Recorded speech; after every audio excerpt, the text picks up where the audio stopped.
안녕하세요. 저는 서울에 사는 30대 초반 여성입니다. 최근에 저에게 정말 큰 사건이 하나 있어서 이렇게 사연을 쓰게 되었네요. 물론 없었으면 더 좋았을 일이지만 그래도 인생에 큰 공부를 했다고 그렇게 생각 중입니다. 얼마 전까지 저는 예비 신부였습니다. 였다는 말을 보면 아실 수 있겠지만 지금은 그 결혼이 깨졌고요. 아마 제 이야기를 들으시면 이런 기구한 사연을 가진 예비 신부도 있을 수 있구나 하실 거예요. 지금은 저도 어느 정도는 마음을 치유했으니 들으시는 분들은 재밌게만 들어주시면 될 것 같습니다. 그러면 제 이야기를 한번 시작해 볼게요. 남자친구와 저는 지인의 소개로 만났습니다. 정식 소개팅 이런 건 아니었고 그냥 지인이 주최한 모임에서 자연스럽게 만났어요. 남자친구와 저는 대화가 잘 통했고 그 뒤로 몇 번의 만남 끝에 자연스럽게 연인이 되었습니다. 행복했어요. 연애를 처음 해본 건 아니었지만 그래도 대화가 잘 통하고 생각하는 게 비슷한 사람은 처음이었거든요. 척하면 척, 정말 신기하리 많지 잘 맞았습니다. 진짜 우리는 인연인 것 같지 않아? 그러니까 나 이렇게 잘 맞는 사람 자기가 처음이야. 지금에 와서 돌이켜보면 그 부분도 어딘가 이상하기는 하네요. 사람이 그렇게까지 잘 맞는 것도 사실은 쉬운 일은 아니잖아요. 아무튼 그렇게 죽도 잘 맞고 연애도 순조로웠고 가장 결정적으로 남자친구도 저도 홍기가 찬 나이였습니다. 당연히 결혼 이야기가 나올 수밖에 없었어요. 남자친구의 집안은 굳이 따지자면 잘 사는 축에 속하기는 했어요. 뭐 대단히 잘 사는 집안은 아니었고 남자친구의 아버지가 전문직에 종사하셨습니다. 그리고 남자친구의 어머니도 장사를 꽤 오래 하셨는데 그게 나름 잘 됐다고 들었고요. 남자친구도 이름만 대면 아는 학교를 나왔고 또 이름만 대면 아는 회사를 다녔어요. 모든 조건이 중상 이상이었습니다. 그리고 그건 저도 마찬가지긴 했어요. 아니, 굳이 따지자면 제 조건이 훨씬 더 좋기는 했습니다. 재산이 일단 저희 집이 더 많았어요. 저희 집은 할아버지가 물려주신 땅이 꽤 되었었거든요. 거기에 아버지가 전문직에 종사하셨고 엄마도 그랬고 말이죠. 하지만 그런 것들 때문에 제가 남자친구보다 낫다고 생각하지는 않았습니다. 제가 가지고 있는 조건들이 남자친구와 비슷했거든요. 부자인 건 저희 부모님이지 제가 아니니까요. 남자친구는 저의 그런 점이 참 좋다고 이야기를 많이 했던 것 같아요. 요즘은 부모님의 능력도 다 자기 능력이라고 생각하는 사람들이 많잖아. 그게 어떻게 본인 능력이야. 그건 부모님의 능력인 거지. 그러니까 나는 자기의 그런 점이 정말 좋아. 라고 말이죠. 아무튼 그렇게 잘 맞았던 저와 제 남자친구는 2년 정도를 연애했습니다. 당연히 결혼까지 가는 건 너무나 자연스럽고 순리 같은 일이었어요. 양쪽 집안 다 서로를 마음에 들어했던 건 물론 당연했고요. 특히 예비 시어머니, 그러니까 남자친구의 어머니가 저를 무척이나 마음에 들어 하셨습니다. 아이고, 우리 영훈이가 복이 참 많지. 어쩌다 이렇게 좋은 아가씨를 만나서 결혼하게 되었는지. 제가 오빠 같은 사람을 만난 게 복이 많은 거죠. 어쩜 이렇게 말도 예쁘게 하고 누구랑은. 그러다 말을 멈추더군요. 제가 무슨 말을 하려고 그러시냐는 듯 빤히 바라봤고 남자친구는 어색하게 웃으며 말을 돌렸습니다. 오늘 저녁 뭐 먹을까요? 은지 먹고 싶은 거 먹자. 뭐 먹고 싶니? 티가 나고 어색한 그 말돌림을 대수롭지 않게 생각하고 넘겼어요. 뭐 남자친구 전 여자친구가 있었나? 그리고 그 남자친구의 전 여자친구를 마음에 들어하지 않으셨나? 뭐 그렇게만 생각했던 것 같습니다. 그리고 만약에 그게 맞다면 별다른 생각이 드는 일은 아니었어요. 남자친구도 저도 나이가 몇인데 서로가 첫 연애 상대가 아니라는 것쯤은 말하지 않아도 알 수 있는 것이었으니까요. 하지만 그 뒤로도 찝찝한 구석이 몇 가지 더 있기는 했습니다. 첫 번째는 제 이름을 실수로 자꾸 다른 여자의 이름을 부르신다는 것이었어요. 민영이는 오늘 나랑 쇼핑을 좀 같이 가자. 민영이요? 민영이가 아니고 은지. 남자친구의 전 여자친구 이름이 민영인가 보다 했던 것 같아요. 그리고 남자친구의 어머니와 친하게 잘 지냈나? 그런 생각을 했습니다. 그 이후로도 몇 번의 이름 실수가 있기는 했지만 그게 막 엄청나게 기분이 나쁘지는 않았어요. 하지만 궁금하기는 했습니다. 오빠 엄마가 오빠 전 여자친구랑 사이가 굉장히 좋았나 봐? 어? 왜? 남자친구는 제 질문에 엄청나게 당황을 하더라고요. 뭐 전 여자친구의 질문을 그렇게 했으니 당황할 법도 하지 싶으면서도 너무 당황하니까 어딘가 이상함을 느끼기는 했습니다. 뭘 그렇게 놀라? 갑자기 전 여자친구 이야기를 하니까 놀라서 그러지. 아니, 어머님이 내 이름을 자꾸 민영이라고 부르시길래 자주 만났나 해서 물어본 것뿐이야. 아, 엄마한테 조심하라고 할게. 너 기분 나빴겠다. 아니, 뭐 딱히 기분이 나쁘지는 않았어. 그냥 궁금했지. 네가 불쾌해할까 봐 그런 이야기는 안 하려고 했는데 괜찮다니까 그러면 말할게. 전 여자친구가 엄마를 되게 따랐어. 본인이 엄마가 없었거든. 그게 뭐 썩 듣기 좋은 소리는 아니었지만 반대로 생각해보면 엄마가 없는 자기 아들의 여자친구에게 살갑게 잘 대해줬다는 말이잖아요. 그래서 저는 남자친구 어머니의 성품이 정말로 보는 것처럼 좋으신 분이구나. 내가 좋은 어르신들이 있는 집으로 시집을 가는구나. 뭐 그런 속편한 생각을 했던 것 같습니다. 마지막에 안 좋게 헤어지긴 했지만. 왜? 뭐 말하자면 긴데 그냥 걔가 바람이 나서 헤어진 거야. 남자친구의 어머니가 남자친구의 전 여자친구의 이름을 자연스럽게 부르면서도 어느 날 저를 보며 누군가와는 다르다고 했던 그 저기가 한 번에 설명이 되더라고요. 납득이 되었습니다. 그런 식으로 헤어지게 된 거면 감정이 좋을 리가 없었을 테니까요. 그건 그렇게 오해를 풀었다 치고 제가 앞서 찝찝한 구석이 여러 개 있다고 했잖아요. 두 번째는 바로 남자친구 형의 부인이었습니다. 그러니까 제가 남자친구와 결혼하게 된다면 제 동서가 될 사람 말입니다. 남자친구는 형이 하나 있었거든요. 형과는 사이가 몹시 좋아 보였어요. 보통 나이 차이 적게 나는 형 동생은 많이 싸우면서 큰다고들 하던데 오빠랑 형은 안 그런가 봐? 사이가 되게 좋아 보여. 에이, 나랑 형도 엄청나게 많이 싸웠지. 지금은 어른이니까 그런 거 다 지나가고 서로의 소중함을 알고 잘해주는 거고. 그런 거 치고도 자주 만나는 편 아니야? 내 주변에서 형이랑 이렇게 자주 만나는 사람은 정말 처음 봐. 둘이 사이 좋아서 보기 좋아. 그래서 저도 결혼 전에 동서가 될 남자친구 형의 부인을 몇 번 보게 되었거든요. 그녀의 첫인상이 아직도 기억이 납니다. 강렬할 수밖에 없었거든요. 저희 도련님이랑 결혼하실 거예요? 첫 질문이 그거였습니다. 보통 처음 본 사람에게 그런 직접적인 질문은 잘 하지 않는 게 보편적이잖아요.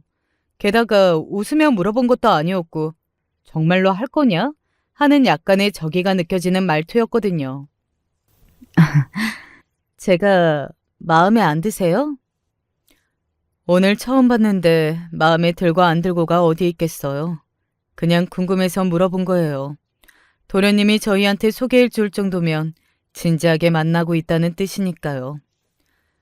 좋은 사람이니까 그렇게 되면 좋겠죠? 그런 제 말에 저를 빤히 보면서 자기 혼자 중얼거리듯 되뇌이더군요. 좋은 사람이라 라고 말이죠. 그런 남자친구 형의 부인을 보면서 갸웃했던 것 같습니다. 더 묻고 싶었지만 더 이상은 다른 말은 하지 않았어요. 내내 저를 관찰할 듯 바라볼 뿐 말이죠. 그리고 몇 번 더 만났는데 만날 때마다 어딘가 신경이 쓰이는 말들을 했어요. 은지 씨는 더 좋은 사람 만날 수 있을 것 같은데. 우리 도련님 대체 어디가 그렇게 좋아요? 결혼은 진짜 신중하게 생각해야 하는 거예요. 뭐 이런 말입니다. 어딘가 저를 마음에 안 들어 하는 것 같았지만 말만 보면 제가 더 아까우니 이 결혼은 천천히 생각해 보는 게 좋을 것 같다. 뭐 그런 말을 해주는 것도 같잖아요. 그래서 찝찝한 마음이 들 수밖에 없었어요. 마지막으로는 남자친구의 태도에 있었습니다. 결혼을 본격적으로 준비를 하면서부터 연애할 때와는 다른 모습의 남자친구를 몇 번 보게 되었거든요. 언제나 다정하고 말을 부드럽게 하는 사람이라 좋았는데 어느 날은 버럭 소리를 지르더군요. 아니, 이 집은 내가 싫다고 했잖아. 왜 내 말을 무시해? 아니, 무시한 게 아니고 그냥 후보에 이것도 둔 것뿐인데. 근데 오빠 지금 나한테 소리 질렀어? 내가 여기 가자고 우긴 것도 아니고 그게 그렇게 버럭할 일이야? 큰일도 아닌 일로 욱해서 버럭하는 일이 몇 번 있었어요. 그럴 때마다 남자친구는 자신이 요즘 일이 많아 예민하다며 바로 저에게 사과했습니다. 저도 처음에는 그럴 수 있다고 생각했어요. 실제로 남자친구가 그쯤에 회사 일이 바쁘기도 했고 왜 결혼을 준비할 때면 남자고 여자고 다 예민해진다고 하잖아요. 물론 어딘가 쎄한 느낌이 들지 않았다면 그건 거짓말이겠지만 그래도 크게 문제 삼을 일은 아니었어요. 하지만 처음으로 그 결혼에 확신이 없어지게 되었던 순간이 있기는 했습니다. 아, 진짜 뭐 이렇게 쉽게 되는 게 하나도 없는 건지. 까다롭기는 더럽게 까다로워요. 스트레스 받아 죽을 것 같아. 네 성격에 엄청나게 많이 참고 있는 것 같기는 하다. 그러니까 말이다. 성질 같아서는 그냥 확. 이번에는 제대로 살아야 할 거 아니야. 그러니까 네가 좀 참으면서 잘해봐. 어? 어, 지금 그래서 엄청나게 참고 있어. 남자친구의 친구를 소개받던 날 화장실을 갔다가 돌아오는 길에 저 없는 자리에서 그 두 사람이 그런 대화를 나누는 걸 들은 겁니다. 그때 처음으로 남자친구가 그간 저에게 보여준 모습이 다 진짜 본인의 모습이 아닌가 하는 생각이 들어 불안해지기 시작했던 것 같아요. 그래서 친구들에게 고민 상담도 했었습니다. 술을 한번 먹여봐. 술 안 먹어. 그래도 먹자고 해서 한번 먹어봐. 술 들어가면 본 모습 나올 거 아니야. 안 먹는 사람을 어떻게 억지로 먹여. 안 좋아한다는 것도 진짜인지 어떻게 알아? 네가 의심하는 것처럼 본 모습이 따로 있는 사람이라면 그 모습을 안 보여주려고 일부러 술 싫어한다고 할 수도 있는 거지. 친구의 그 이야기를 듣고 보니 남자친구에게 꼭 한번 술을 먹여봐야겠다는 생각이 들기는 하더라고요. 그래서 아버지에게 부탁했습니다. 남자친구를 불러다 술을 먹여보라고 말이죠. 저희 아버지가 그러자고 하면 거절할 수 없을 테니까요. 그렇게 아버지와 남자친구는 술자리를 가졌습니다. 그리고 남자친구는 절제하려고 했지만 자꾸 술을 권하는 아버지를 거절할 수 없어 술이 만취가 되었어요. 자기야, 나 자기한테 정말 미안해. 뭐가? 아니, 내가 자기를 버리고. 어? 어? 뭘 버려? 아니, 그게 아니고. 오빠. 오빠. 야, 시끄러. 왜 소리를 질러. 이걸 그냥 확. 남자친구는 그렇게 빽하고 소리를 지르며 손을 들더군요. 마치 저를 때리기라도 하려는 것처럼 말이죠. 저는 정말 많이 놀랐습니다. 그런 폭력적인 모습은 처음 보는 데다가 술을 마시고 그런 행동을 할 수 있는 사람이라는 걸 알아버렸으니까요. 그때부터 조금 더 고민하게 되었던 것 같아요. 남자친구와의 결혼을 말입니다. 그런데 남자친구는 정말 자신이 술에 너무 취해서 그런 거라고 정말 미안하다며 다시는 그런 일이 없을 거라고 저에게 싹싹 빌더라고요. 확신이 없었어요. 하지만 그런 자잘한 이유로 또 헤어지기에는 만나온 세월이나 제가 남자친구를 좋아하는 마음이 컸습니다. 그래서 그냥 어영부영 넘어가게 되었던 것 같아요. 지금에 와서 돌이켜 생각해보면 그때 제대로 생각하고 잘 알아보고 결혼을 접었어야 했는데 하는 후회가 밀려옵니다. 뭐 다 지난 일 후회봐야 무슨 소용인가 싶지만 말이죠. 아무튼 그렇게 어딘가 석연치 않은 마음을 한 구석에 밀어두고 결혼을 준비했어요. 어머님이 잘해주시죠? 간간히 이렇게 어딘가 미심쩍은 말을 하는 예비동서가 그 중에서도 가장 찝찝했습니다. 어느 날은 제가 물어보기도 했어요. 혹시 그 사람이나 어머님이 뭐 숨기는 거 있으세요? 그걸 왜 저한테 물어요? 아니, 그냥 어딘가 그런 느낌으로 말씀하시는 것 같아서. 저야 모르죠. 그 두 사람이 숨기고 있는 게 있다고 해도. 늘 그런 식으로 어딘가 여운이 남게 대답할 뿐 더 자세한 이야기를 해주지 않았습니다. 그렇게 하루가 이틀이 지나고 상견례를 하고 예단과 혼수를 주고받으며 결혼 준비는 착실하게 하나하나 차근차근 되고 있었어요. 그러던 어느 날이었습니다. 여보세요? 누구세요? 말씀하세요. 어느 날부터인가 저에게 모르는 번호로 전화가 와서는 아무 말도 하지 않은 채 제 목소리만 듣고 끊는 전화가 오기 시작했어요.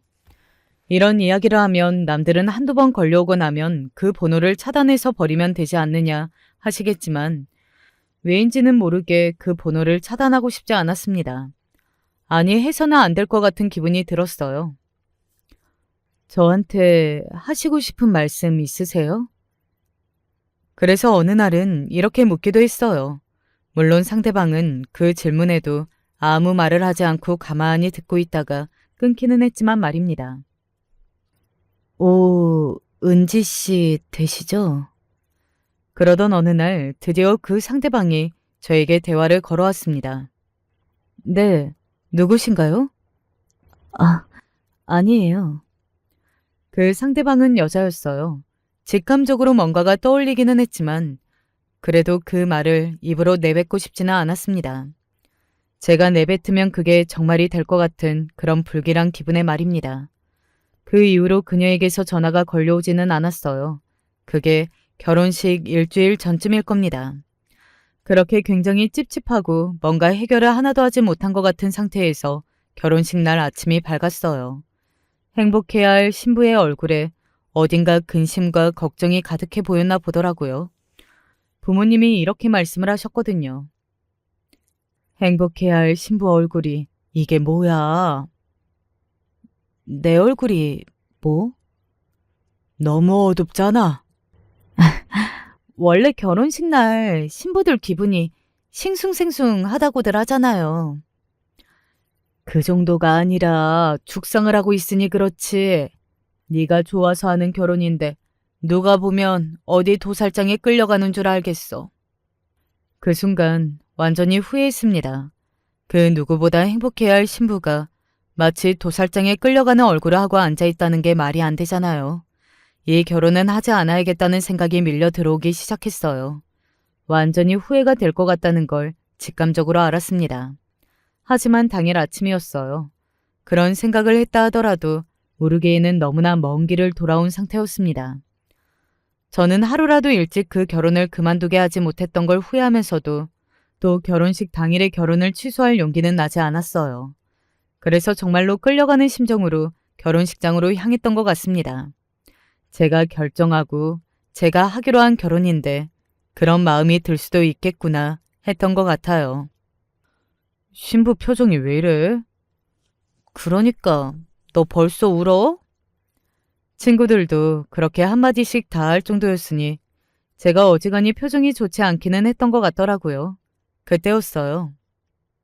결혼 축하드려요. 누군가 모르는 얼굴이 저에게 쓱 하고 다가와 그렇게 이야기했습니다.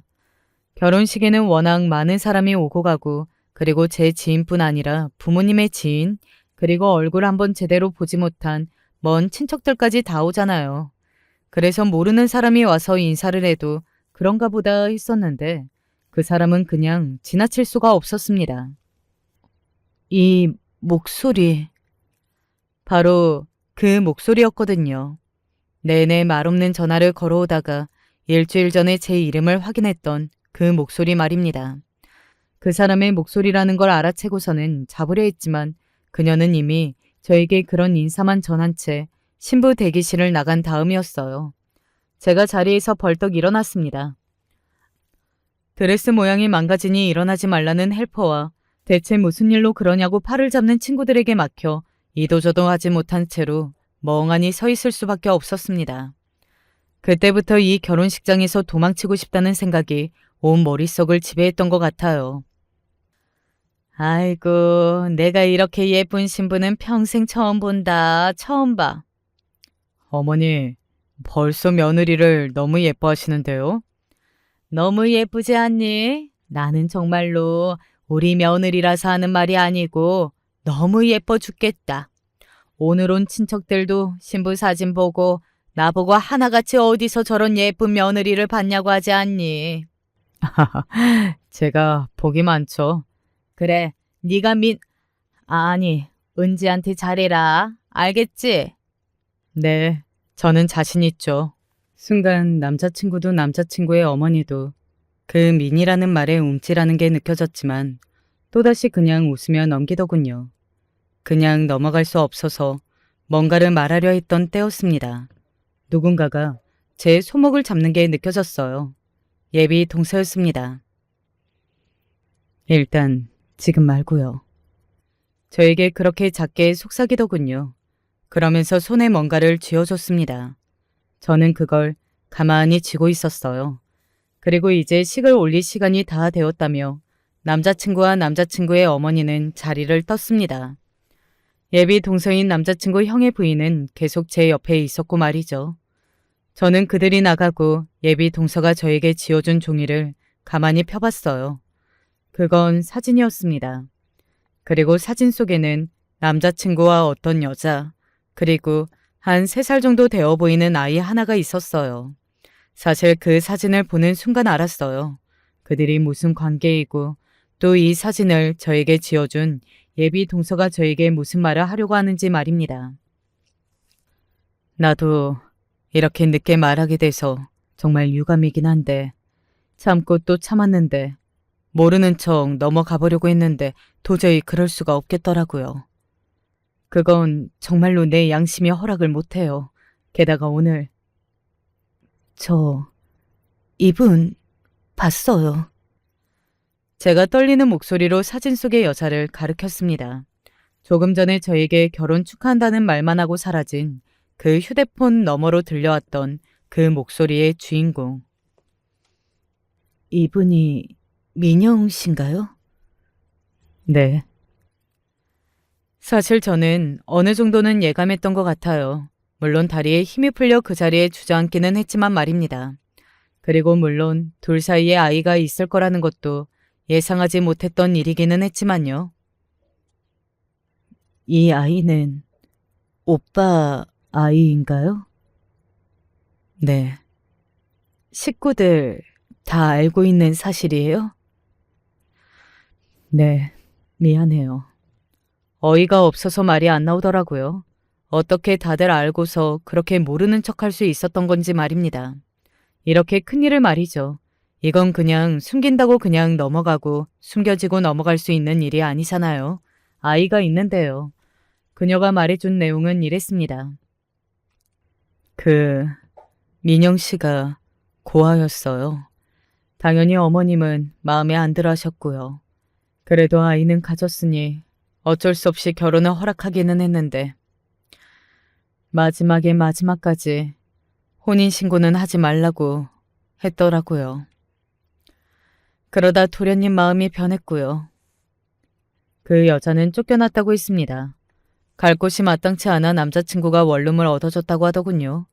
사람이 사람을 그런 식으로 대하면 안 되는 거잖아요. 제가 분노로 몸이 떨려올 지경이더군요. 그러면 저를 만날 때도 이 여자분이 그 집에 있었다는 말이네요?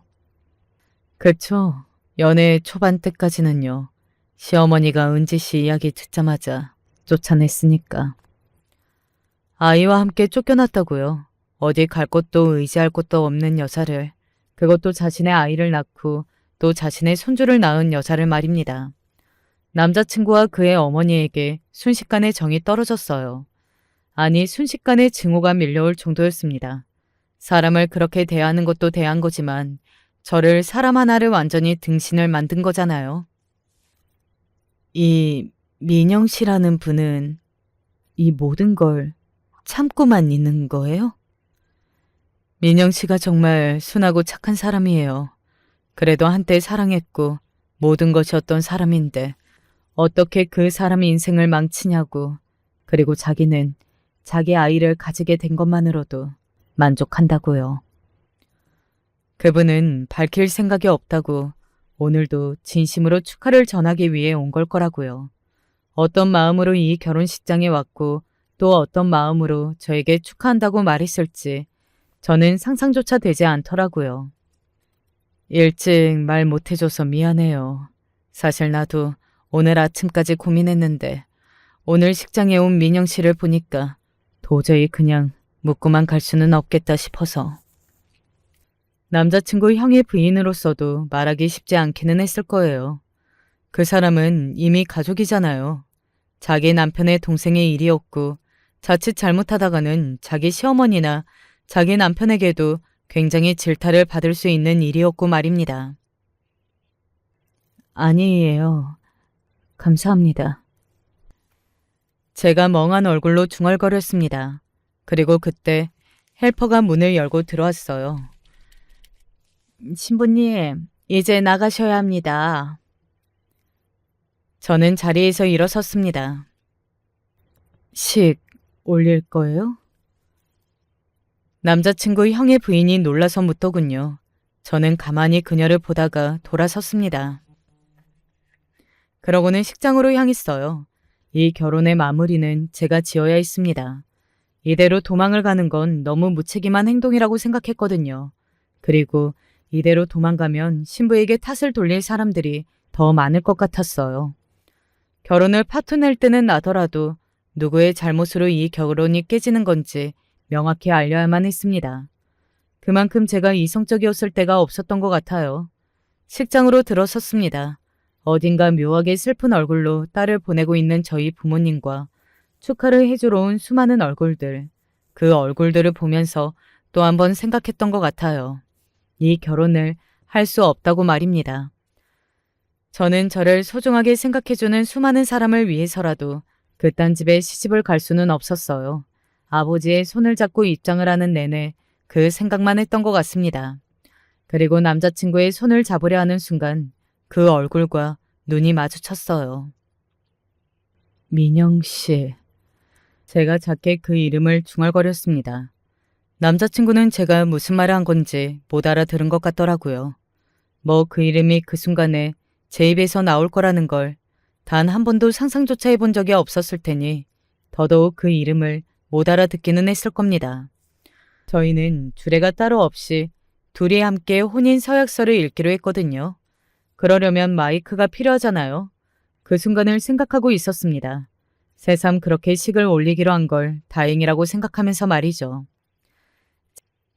그리고 도우미분이 저와 남편에게 마이크와 서약서를 건네줬어요. 먼저 남편이 혼인 서약서를 읽기 시작했습니다. 내용은 남편으로서 아내를 사랑하고 신뢰를 깨지 않도록 노력하겠다는 그런 말도 안 되는 헛소리들이었어요. 이미 다 깨진 신뢰를 생각하니 저도 모르게 헛웃음이 나오기는 하더라고요. 그리고 드디어 제가 마이크를 잡았습니다. 저는 오늘 이 자리에서 중대한 이야기를 하나 하고자 합니다. 남자친구가 의아한 눈으로 저를 바라봤어요. 서약서에는 적히지 않은 멘트였으니 당연히 놀랄만 하기는 했습니다. 하지만 저는 그런 남자친구 쪽으로는 시선을 두지 않은 채 이야기를 이어갔어요. 오늘 바쁜 시간 내셔서 이 자리에 와주신 가족, 친인척 여러분께 너무 죄송한 말씀을 드려야 할 것 같네요. 하객석에서 지금 무슨 소리를 하려고 저러는 거야? 하는 웅성임이 들려왔습니다. 그리고 남자친구가 가만히 제 팔을 잡았어요. 그리고는 말했습니다. 아주 많이 당황한 얼굴이었어요. 아직도 그 얼굴이 생생하게 기억이 나네요. 그 등신같이 어벙한 얼굴 말입니다. 자기, 그게 무슨 소리야? 무슨 소리긴 무슨 소리야. 내가 이 결혼 없겠다는 소리지. 그 순간 아주 잠깐 식장 안에 정적이 흘렀습니다. 그렇게 많은 사람이 모여 있는데 누군가 딸꾹질을 하면 그 소리도 선명히 들려올 만큼의 정적이었어요. 자기, 무슨 말을 하는 거야? 왜 이래? 남자친구가 놀란 얼굴로 그렇게 되물었고 그 순간 식장의 정적은 깨졌습니다.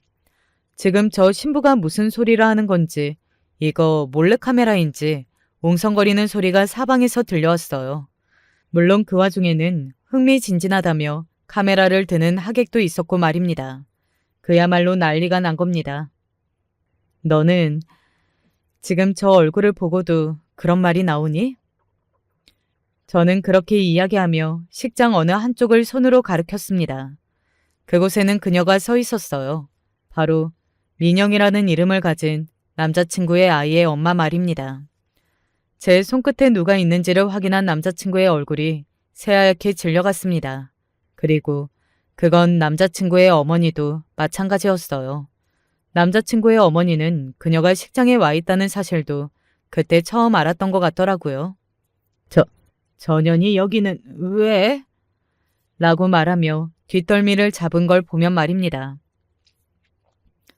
자기야, 은지야, 그게 아니라 일단 내 말부터 들어봐. 네 말? 무슨 말? 너한테 자식이 있다는 말? 식만 안 올렸지 사실혼 관계였던 네 아이까지 낳은 여자가 있다는 말?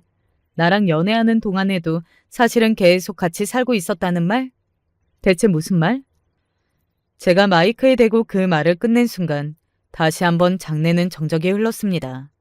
다들 놀랐던 거예요. 사실 결혼식장에서 신부가 그런 폭로를 하기 시작했는데 놀라지 않을 사람들이 어디에 있겠느냐마는 내용이 충격적이기는 했잖아요. 자기야. 자기야라고 부르지 마. 내가 왜 네 자기니, 어? 오해가 있나 본데 나는 너 만나기 전에 이미 다 정리를 했었어. 오해? 오해 좋아하네. 너 나랑 연애할 때도 저 여자분이랑 같이 살았잖아. 네 엄마랑 아빠랑 같이.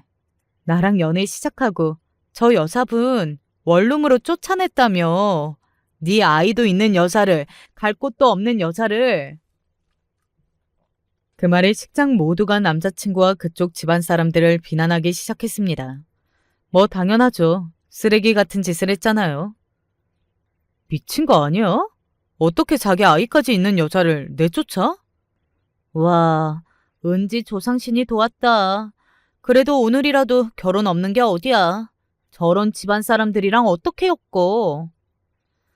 나도 쓰레기들 많이 보고 겪었는데 이 정도 쓰레기는 처음이다. 아야. 여기저기서 그런 말들이 들려왔고 남자친구와 남자친구의 가족들도 다들 그 이야기를 듣고 있었습니다. 남자친구의 아버지는 흠흠하고 헛기침을 하고서는 그대로 식장을 나가버렸고 남자친구의 형은 얼굴이 시뻘겋게 달아올라 있더라고요. 부끄럽기는 많이 부끄러웠나 봅니다. 그리고 남자친구 형의 부인은 그런 저를 말없이 바라보고 있었습니다. 어딘가 놀란 듯도 보였던 것 같아요. 나중에 따로 한번 만날 기회가 있었는데 그날 이야기를 들었습니다. 자신은 그런 용기를 내지 못했을 것 같아서 대단하다고 생각했다고 말이죠. 아무튼 그렇게 모두가 남자친구의 가족을 향해 욕을 하고 있을 때였어요. 아니, 아무리 그래도 그렇지 이렇게 사람들 다 모인 자리에서 이런 식으로 그런 이야기를 한 건 너무한 거 아니니? 남자친구의 어머니가 몹시 화가 난 듯 얼굴이 시뻘겋게 달아올라서는 저를 향해 삿대질을 하며 버럭 소리를 지르더군요. 자기 집안 위신이 땅바닥으로 떨어진 게 몹시 화가 나기는 했는지 말입니다. 어머, 지금 무슨 소리를 하는 거예요? 지금 우리 애한테 화내고 손가락질하는 거예요? 지금 화내할 사람이 누군데 적반하장도 유분수지. 그걸 이런 식으로 말해야 하냐고요. 그러면 뭐 사기 결혼 당할 뻔한 걸 고상하게 뒤에서 이야기해요? 누구 좋으라고? 당신 같은 사람들은 뒤에서 좋게 해결하자고 하면 다른 사람들한테 상대방이 잘못했느니 어쩌느니 하면서 떠들고 다닐 사람들인 거 안 봐도 뻔한데. 뭐라고요? 말 다 했어요? 덜했다. 감히 우리 애를 상대로 그런 사기 결혼을 하려고 해? 그리고 그 여자분한테도 그 못할 짓을. 아유, 이 인간들이 정말. 식장은 그야말로 아수라장이 되었습니다. 엄마와 남자친구의 어머니가 머리채를 잡고 싸울 뻔한 걸 이모가 단상 위에 올라와 말리고 고모가 뒤에서 뭐 저런 인간들이 다 있냐 쌍욕을 하고 누군가는 그걸 동영상으로 찍고 있고 그야말로 가관 그 자체였어요. 그렇게 제 결혼식은 완벽하게 파토가 났습니다. 한동안 제 친구와 지인들 사이에서 제 결혼식은 그야말로 뜨거운 감자였어요. 만나는 사람마다 그 이야기를 했다고 하더라고요. 오지 못했던 사람들은 좋은 구경을 놓쳤다며 너무 안타까워했다고 말입니다. 뭐 그때는 그 사람들도 뭐 그런 소리를 하나 했지만 지나고 보니 저 같아도 그런 생각을 했을 것 같기는 하더라고요. 조금 치유가 되니 그런 마음이 들었고 말입니다.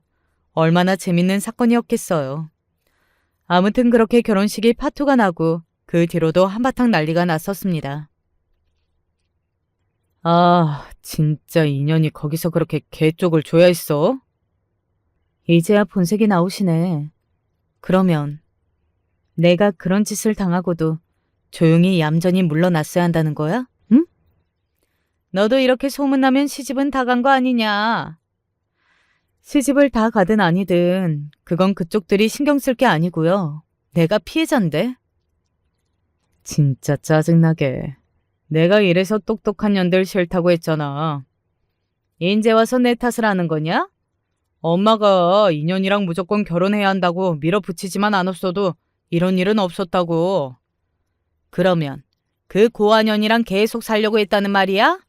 아이씨. 남자친구의 그런 모습은 저에게 그야말로 충격 그 자체였습니다. 되먹지 못한 인간이라는 건 그 여자를 버렸다는 사실을 알게 되었을 때 이미 알고 있기는 했지만 그 정도로 질이 떨어지는 인간이라고는 생각해보지 못했었거든요.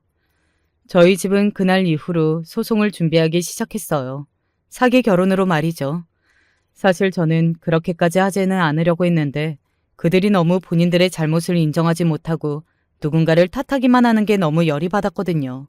게다가 예단이나 혼수는 못 돌려준다. 그리고 결혼식 비용이나 이런 것도 다 못 돌려줘. 이 결혼은 네가 깬 거 아니냐? 결혼을 준비하면서 저희가 썼던 돈이나 결혼 후에 나가기로 한 비용 같은 것들에 대한 책임을 저희에게 다 내라거나 못 주겠다고 버티기 시작했거든요. 그래서 소송을 할 수밖에 없었습니다. 그리고 저희가 소송을 시작했다는 이야기를 듣자마자 찾아와서는 한 번 더 깽판을 치더라고요. 이렇게까지 해야겠니? 너도 어지간히 독하다. 돈 다 주세요.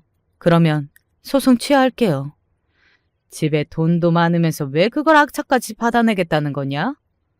돈이 아무리 많아도 당신네한테는 1원도 쓰고 싶지 않으니까 당장 돌려주세요. 사기 결혼으로 소송당하고 싶지 않으면. 결국 그렇게 돈을 돌려받았습니다. 본인들도 소송이 걸리고 이 싸움이 길어지면 자신들만 손해라는 사실을 결국에는 받아들인 것 같더라고요.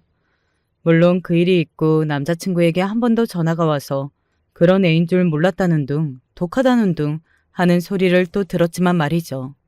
새삼 내가 2년 동안 만나왔던 남자는 대체 어떤 남자인가 하는 생각이 들더라고요. 그래도 참 많이 사랑했고 믿었었는데 말입니다. 속이려고 작정하면 2년이 뭐야? 그 이상도 속일 수 있지. 그래, 그런 쓰레기 같은 새끼 그만 생각해. 미련도 갖지 말고. 내가 그놈한테 미련을 갖기는 뭘 가져. 그냥 인간이 어떻게 그럴 수 있나 싶은 거지. 그런 인간들은 우리 같은 정상적인 사람들이 이해할 수 없다니까. 그러니까 이해하려고 하면 안 돼. 맞아. 그냥 잊어. 친구들의 말이 맞다고 생각했어요. 정상적이지 않은 사람들의 생각이나 마음을 정상적인 제가 어떻게 이해를 할 수 있었겠어요. 그냥 쓰레기 같은 사람들이다 하고 넘겨야지 말입니다. 물론 식장에 들어가기 전에 그 모든 것을 알았다면 좋았겠지만 그래도 그렇게라도 알게 되고 그 순간 고민하지 않고 결혼을 깬 게 천만다행이라고 그렇게 생각하면서 말입니다. 그러던 어느 날이었어요. 한번 뵙고 싶습니다. 그 민경이라는 여자분, 그러니까 남자친구와 함께 살았고 남자친구의 아이까지 낳았으며 그날 식장까지 왔었던 그분이 저에게 만나고 싶다고 연락이 왔습니다. 거절할 수 없었어요. 그래서 그 자리에 나갔습니다. 그날 그런 식으로 폭로한 거 죄송합니다. 그분께 죄송하다는 이야기를 꼭 하고 싶었거든요.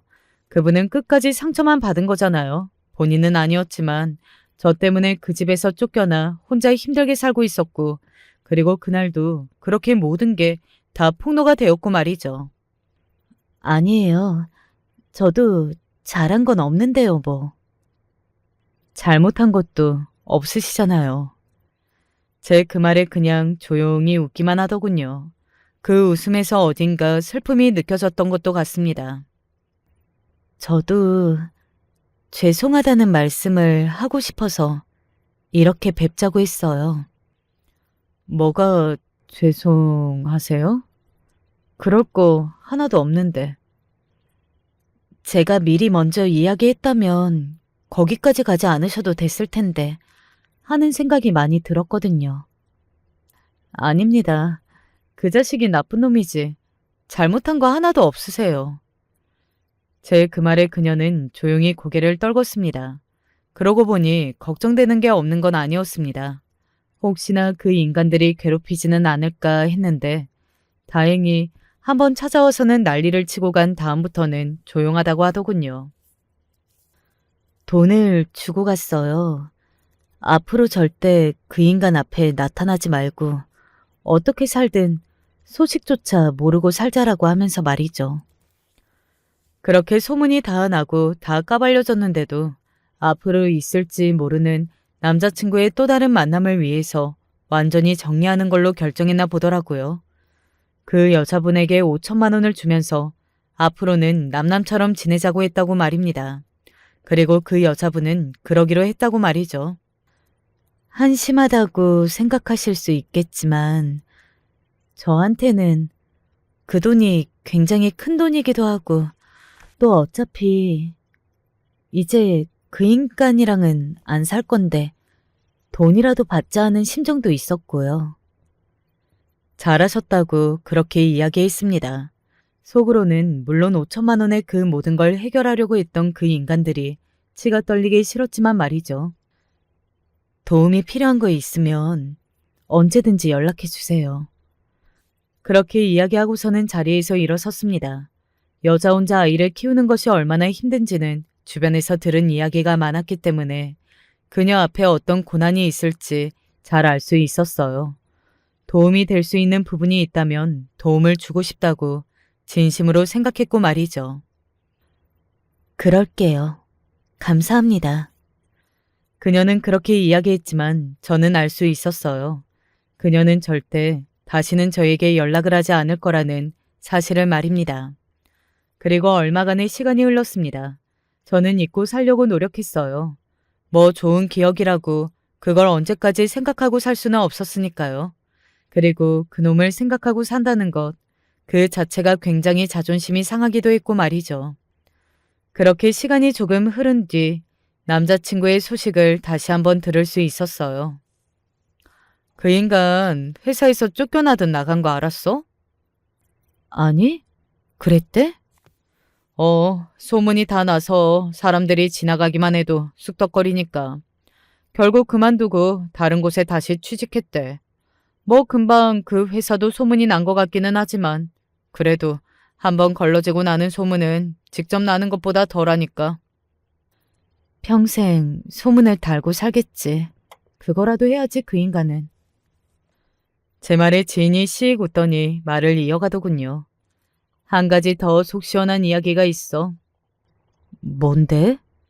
또 누구랑 결혼이라도 하려고 했다가 깨졌대?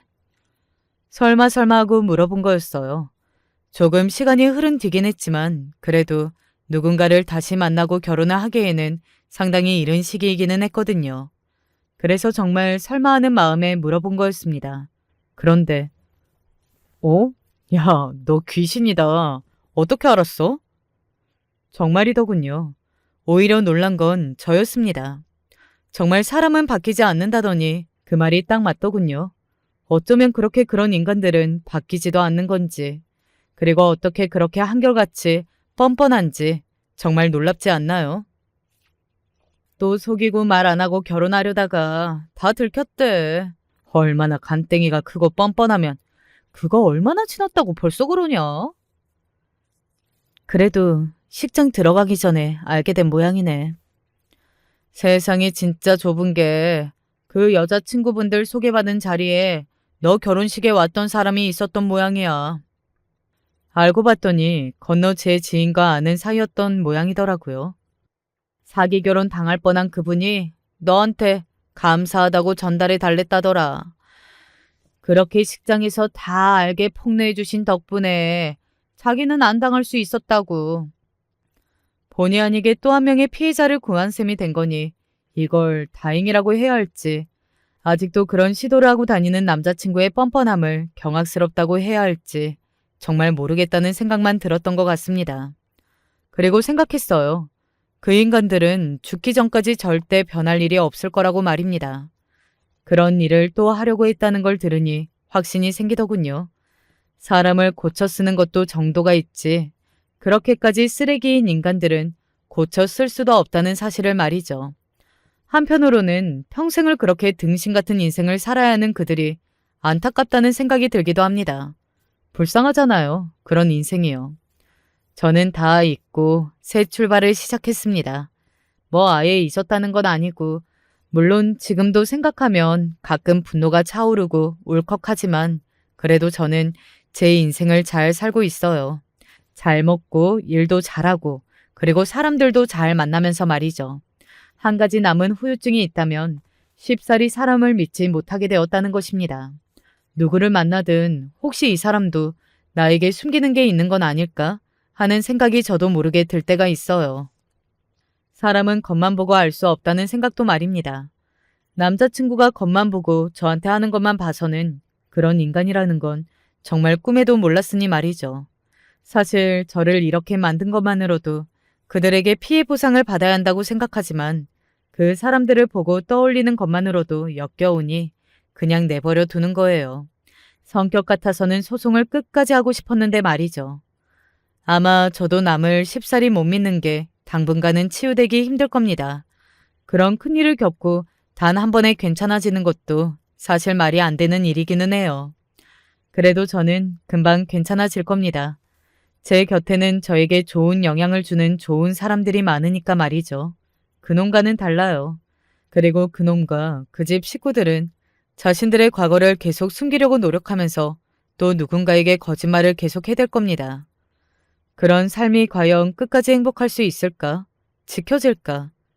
저는 절대 아니라고 생각해요. 거짓으로 만든 것들은 금방 다 무너질 수밖에 없으니까 말이죠. 그들은 절대 원하는 걸 갖지 못할 거예요. 그리고 그게 그들이 받게 될 가장 큰 벌이고 말입니다. 제 이야기는 여기까지입니다. 길다면 길고 짧다면 짧은 이야기였네요. 이야기를 처음 시작할 때는 이 긴 이야기를 언제 다 해드리지? 막막한 마음이 조금 있었는데 이야기를 끝낼 지금은 오히려 너무 빨리 끝낸 게 아닌가 싶기도 합니다. 그만큼 제가 할 말이 많았나 봐요. 술술 써내려간 거 보면 말이죠. 재밌게 들으셨으면 저는 좋을 것 같네요. 많은 분들이 재밌게 들어주시고 공감해 주시고 또 그 인간을 욕해줬으면 하는 마음에 사연을 쓰기 시작한 거니까 말이죠. 물론 제 생각도 정리할 겸 해서요. 저는 이제 그만 사연을 줄여야 할 것 같습니다. 어제보다 오늘이 더 괜찮았으니 내일은 더 괜찮겠죠. 그러다 보면 언젠가 그 인간의 이름도 생각이 나지 않는 날이 오지 않을까요? 부디 그런 날이 일찍 오기를 함께 기도해 주세요. 긴 이야기 마지막까지 함께 해주셔서 감사합니다. 요즘 날이 더운데 더위 조심하시고 냉방병도 조심하세요. 에어컨 켜진 실내에 오래 있으니 좀 어지럽더라고요. 언제 어디서나 건강하시고 행복하시길 바랄게요. 제 행복도 빌어주세요. 안녕하세요. 요즘 잠도 제대로 못 자고 가슴속에 큰 돌덩어리를 안고 사는 것 같습니다. 정말 너무 힘이 드네요.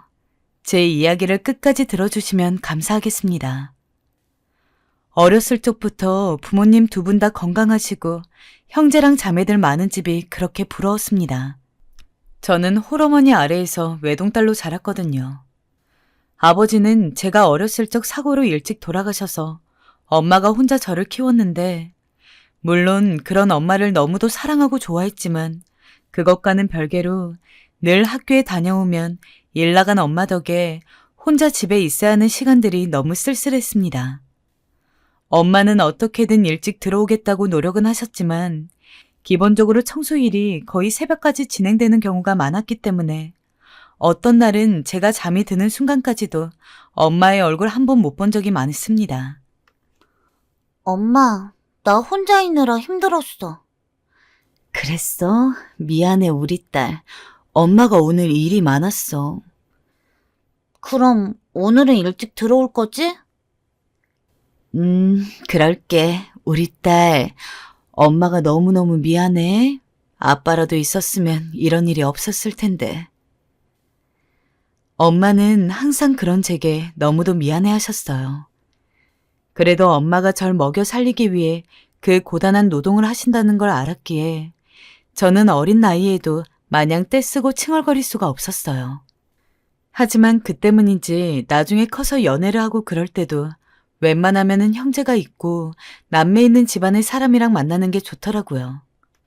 꼭 결혼할 게 아니라고 하더라도 오래 사귀다 보면 가족들을 보게 되는 경우가 종종 있었는데, 가끔 연애하면서 유독 더 긴밀한 관계를 지니었던 남자친구들과는 그 남자친구의 형제나 남매까지 함께 껴서 여행도 가고 어디 놀러 다니기도 했는데 그런 기억이 너무 좋았습니다. 단둘이서 하는 데이트보다 더 기다려질 정도로 말이죠. 지금의 남편과 결혼을 결심하게 된 것도 남편이 누나 한 명과 여동생이 한 명 있는 세 남매의 둘째였기 때문이었습니다. 다른 집이라면 시누이들이 시집살림 시킬 거라고 기함하며 결혼을 무르는 것도 불쌍하겠지만, 연애할 당시 시누이 둘 다 만나봤는데 그냥 친구처럼 너무 편하고 대화 한마디라 하더라도 계속해서 웃음꽃이 피고 그러더라고요. 남편과 5년 정도 사귀었고 시누이들을 만나게 된 건 아마 남편과 연애한 지 2년쯤 되던 해였을 텐데, 그 이후로도 저희 둘이 데이트 약속을 잡은 날에도 심심하면 시누이 둘을 불러서 함께 놀고는 했습니다. 네가 왜 우리 성훈이 같은 사람이랑 사귀는지 안 믿겨. 우리 민정이 이렇게나 이쁘고 똑똑한데 말이야. 그래도 얼른 성훈이랑 결혼해서 한 가족 됐으면 좋겠다. 동생 쪽도 애교 많고 평소에 언니 하면서 잘 따르는 편이었지만 특히 저는 형님에게 더욱더 정이 많이 갔어요. 제가 사람이랑 어울리는 걸 좋아하면서도 조금은 낯을 가리는 편인데, 제가 어색해할 때마다 형님이 늘 주도해서 분위기를 풀어줬고 평소에 저 생각난다면서 어디 여행 가면 화장품 사다 주시고 옷도 선물해 주시고, 그만큼 일상생활 중에서도 저를 굉장히 생각해 준다는 티가 많이 나는 분이었습니다. 이거 민정이 너한테 어울릴 것 같아서 사봤어. 부담 갖지 말고 받아. 언니, 저번에도 선물 받았는데 나도 오늘 준비할 걸 그랬네. 자꾸 받기만 하는 것 같아요. 아니야, 잘 써주기만 해줘. 게다가 엄청 어른스러운 성격이라 제가 남자친구에게도 차마 얘기하지 못하는 고민이 생길 때면 언제나 형님에게 가서 상담을 했는데, 그럴 때면 형님은 제 고민을 마치 자신의 고민인 것처럼 진지하게 생각해주고 그에 대한 조언을 해주셨습니다. 자매가 없는 제게 친언니 같은 사람이었어요.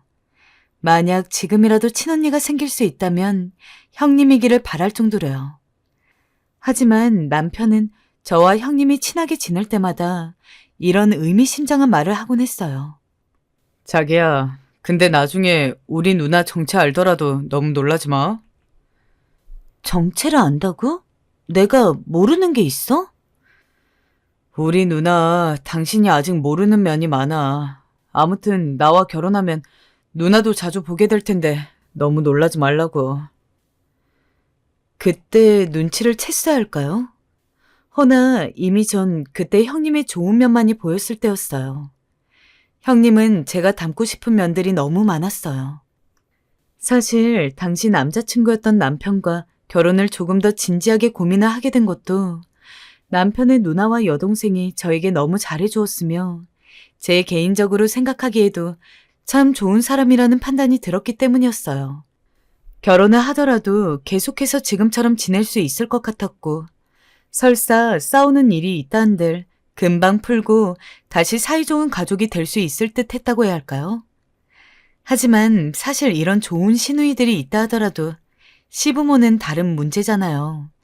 시부모님을 뵙기 전에 어찌나 긴장이 되던지.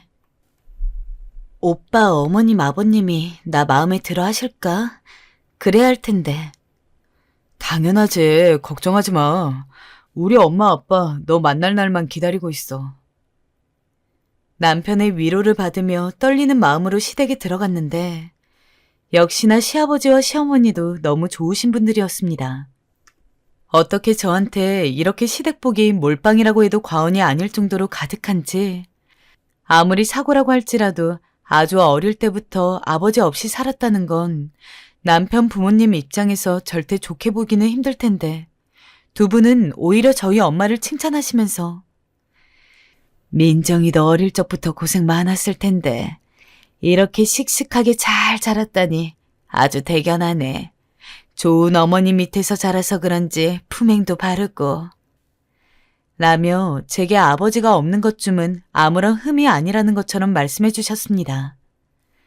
그렇게 저희 엄마 그리고 시부모님과 다른 시댁 식구들의 축복을 받으면서 저와 남편은 33살의 나이에 결혼을 하게 되었습니다. 마침 우연히도 친정집과 시댁 그리고 저희의 신혼집이 그렇게 멀지가 않았어요. 그래서 저희는 결혼을 하고 난 뒤에도 시댁에서 자주 모임을 가졌습니다. 민정아, 사돈어른이 적적해 하시지 않니? 우리는 가족도 많고 그러니까 한번 놀러 오시라고 해라. 이렇게 한 가족이 된 것도 인연인데 같이 식사하면서 담소도 나누고 그러자꾸나. 그래도 될까요? 그 계기는 바로 시어머니의 말씀이었습니다.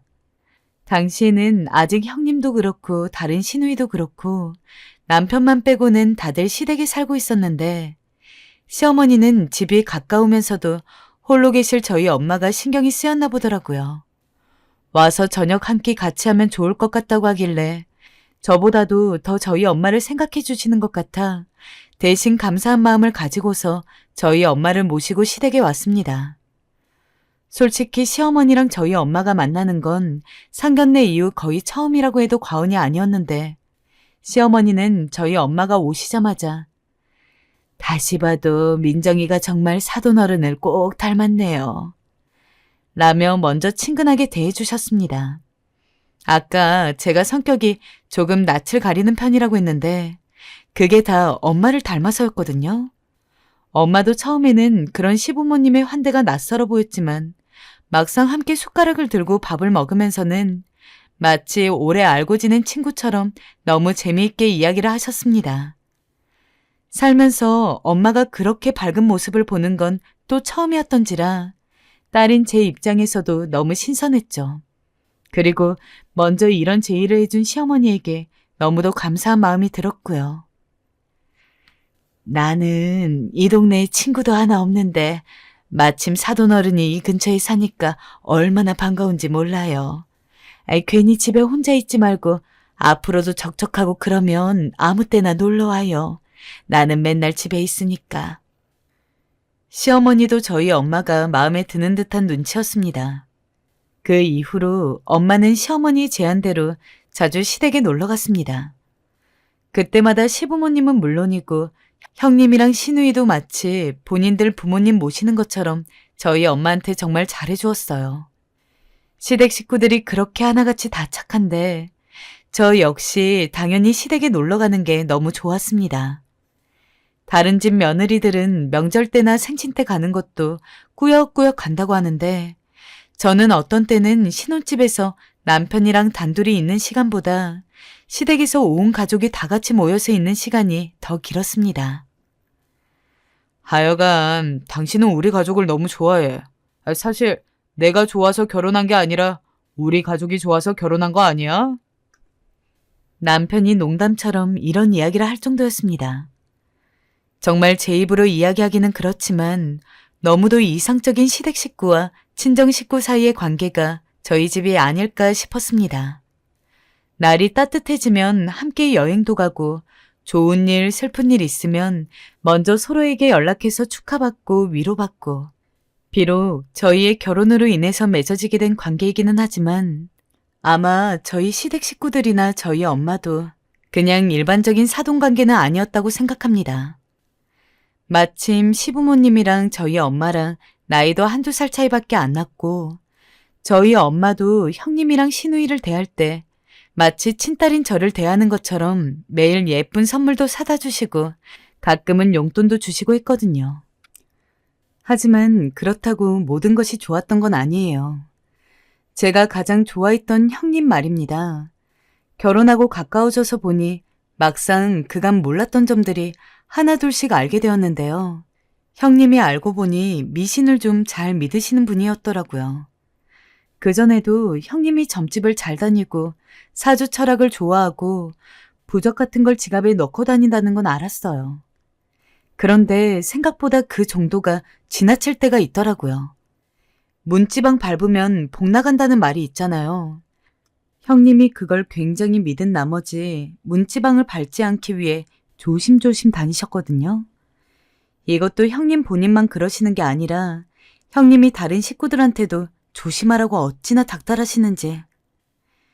얘, 너 거기 밟았잖아. 얼른 씻고 와. 아, 언니 괜찮아. 우리 언니 또 그런다. 언니 이제 이런 미신은 안 믿을 때 되지 않았어? 그만해. 그만하게?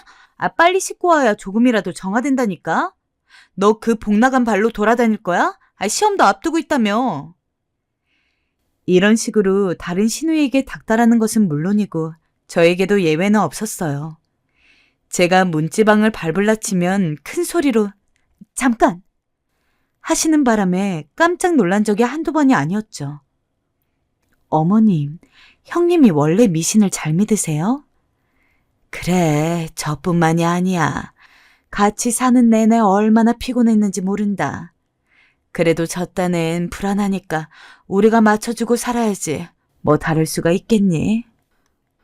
어머님께서 한숨 섞인 목소리로 말씀하시는 걸 들으면 그 정도가 어느 정도인진 예측할 수 없었지만 심하다는 게 느껴지곤 했어요. 그래도 그때까진 형님이 조금 귀여우시구나 라고 생각할 만 했는데요. 제가 시댁에 조금씩 발을 끊게 된 일이 일어났어요. 어느 더운 여름날 기막힌 사건이 일어났죠. 저와 남편이 그날은 시댁집에서 하룻밤을 자고 간 날이었는데요.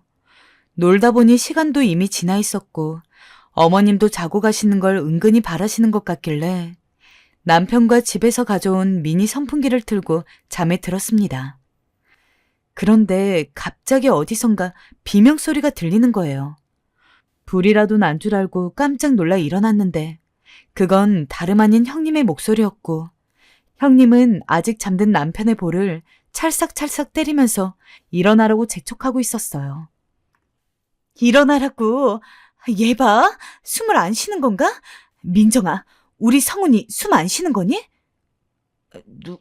누나, 무슨 일이야?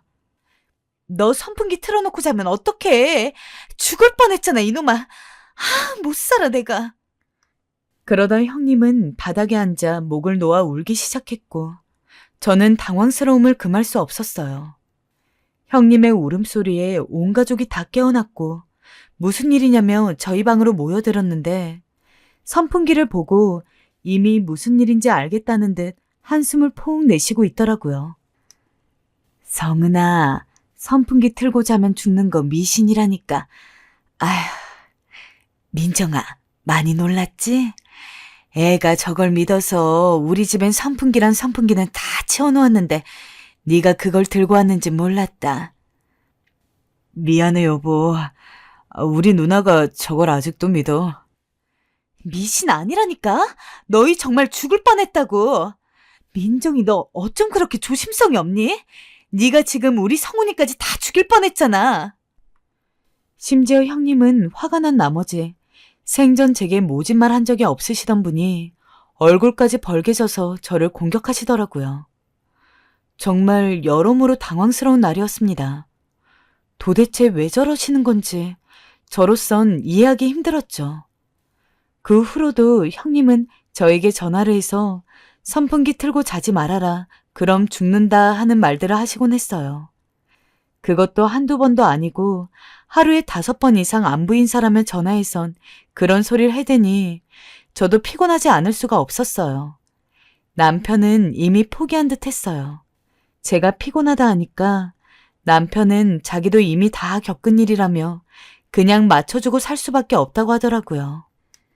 민정아, 내가 그냥 하는 소리가 아니야. 다 과학적인 근거가 있는 얘기란 말이야.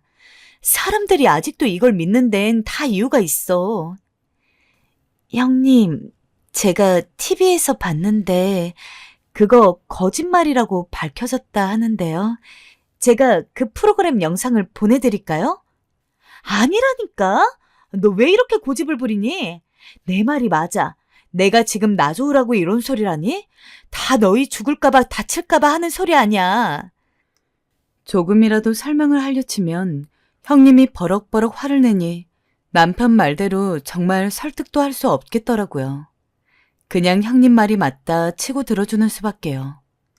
하지만 그때부터 저도 그 좋았던 형님이 불편하고 부담스러워지기 시작했어요. 예전엔 형님이 같이 마트에 가자, 어디 놀러 가자 하면 반갑게 따라갔지만 이제는 혹여나 만나서 선풍기 얘기하고 조심해야 할 미신 얘기 늘어놓을까봐 나가고 싶지가 않더라고요.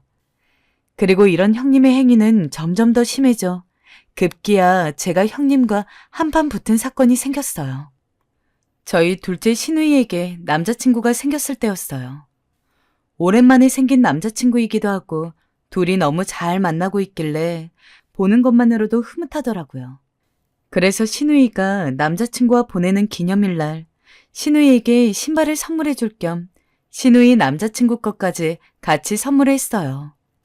신우이가 저에게 평소 워낙 잘해주기도 했고 생일도 다가왔기 때문에 겸사겸사 챙긴 거였어요. 역시나 둘째 신우이는 너무나 좋아했어요. 언니, 정말 고마워요. 우와, 내 사이즈랑 딱 맞네. 역시 언니야. 이거 너무 신고 싶었던 신발인데 잘 신을게요. 하지만 집에 비밀번호를 누르는 소리가 들리자 둘째 신우이의 얼굴이 살짝 안 좋아지기 시작했어요. 그러면서 저에게 신발을 안겨주며 얼른 갖고 가라고 하는 게 아니겠어요? 제가 영문을 모르고 얼떨떨한 표정으로 신발을 들고 있으니 둘째 신우의 얼굴이 완전히 새파래졌어요. 이윽고 저는 그 이유를 알게 되었어요. 형님이 신발을 보자마자 인상을 찡그리더니 다가와선 묻는 겁니다. 이거 신발 2개네? 성미 너 거랑 남자친구 거 같은데 설마 민정이 네가 선물해 준 거니? 네, 그런데요. 뭐 잘못된 게 있나요? 너 신발 선물하면 인연들 이별한다는 얘기 몰라? 너 이거 우리 성미한테 준 의도가 뭐야? 네? 기가 막혀. 내내 거리지 말고 말을 하라고. 우리 성미한테 이거 왜 준 거야? 얘 이번에 그 남자랑 결혼까지 생각하고 있는 거 너 몰랐어? 정말 생각이 없는 거니? 정말 기가 차고 황당해서 말도 안 나오더라고요. 어떻게 제가 작정하고 그 신발을 줬다고 생각할 수 있었을까요? 어이가 없어서 그저 형님 얼굴만 빤히 바라보고 있는데 이젠 막말을 퍼붓기 시작하더군요. 내가 이럴 줄 알았다. 저번 명절 때 내 동생한테 남자친구 생겼다니까 네 표정이 좀 이상했거든. 질투라도 하는 거야 뭐야? 결혼까지 한 애가 왜 이런 걸로 질투를 하는 거니? 난 이해가 안 된다. 내 동생이랑 결혼하기 전엔 너 이런 애인 줄 몰랐는데 참 기가 막혔어. 형님, 죄송한데요. 기막힌 건 지금 저인 것 같은데요. 제가 설마 아가씨한테 그런 못된 마음으로 신발 선물을 했을까요? 아가씨 생일도 다가오고 남자친구도 사귀었고 하니 겸사겸사 선물해 준 거잖아요. 어떻게 절 그렇게 생각하실 수 있어요? 아무리 미신을 믿고 그걸 신봉하는 형님이라 해도 이건 도가 지나치시잖아요. 잠깐만. 얘들아, 이게 무슨 말이니? 자고 있는데 갑자기 왜 이리 싸우는 소리가 들려? 니들 뭔 일로 싸우고 있는 거야? 엄마, 글쎄, 엄마 며느리가 우리 성미한테 신발을 선물했어. 어떡하면 좋아. 엄마도 예비 사위 생기겠다고 좋아했잖아. 헤어지게 생겼어. 둘이 갈라서게 생겼다고. 시어머니가 잠에서 깨나와 상황을 물으니 신우이는 급작스럽게 울음을 터뜨리며 바닥을 치더라고요. 정말 그간 형님에게 품었던 남은 잔정마저 똑 떨어지는 기분이었어요. 외롭게 자라 형님이 주신 정이 그저 따스하고 좋았는데 겨우 미신 따위로 사람을 몰아가니 더 형님 얼굴을 보고 싶지가 않더군요. 그 후 저는 형님 번호도 삭제하고 오는 전화며 문자며 받지 않기 위해 차단해버렸습니다. 형님이 남편을 통해 사과니 뭐니 하려는 듯 보였지만 그것도 받기 싫었어요. 이미 마음이 상할 만큼 상한 후였고 더는 형님을 믿고 의지할 수가 없었어요. 아마 좋아했던 만큼 실망도 컸던 것 같아요.